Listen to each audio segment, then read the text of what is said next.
In this video, you will learn how to use Google Workspace Studio for task tracking in Google Sheets. We will build a flow that automatically alerts us when we're assigned a task in our project tracker. Before we can get started, we have to make sure that the first row meets the following requirements to work seamlessly with our flow. The column names must start in cell A1. Each name must be one cell, not merged cells. Each column name must be unique and can't be empty.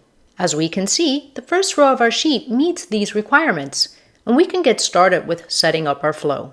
To get started, we use the When a Sheet Changes starter step, and we select the project tracker spreadsheet and then the sheet. For the rows to watch, we set the column to assignee and the value to any or our name. Either configuration will work for this specific flow. Because the starter is based on the latest value in the column, it will start for a row that just changed to my name.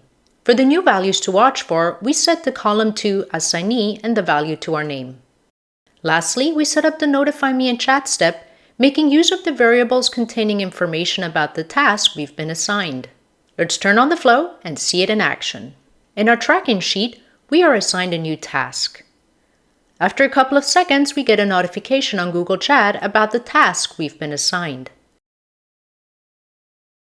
Because we've set the column to assignee and the value to any, this flow will also run when a task that was assigned to someone else is assigned to us. This is the case because the flow is configured to run for rows where any name is set as the assignee and the new value is our name. Want to learn more about Google Workspace Studio? Then sign up to this YouTube channel.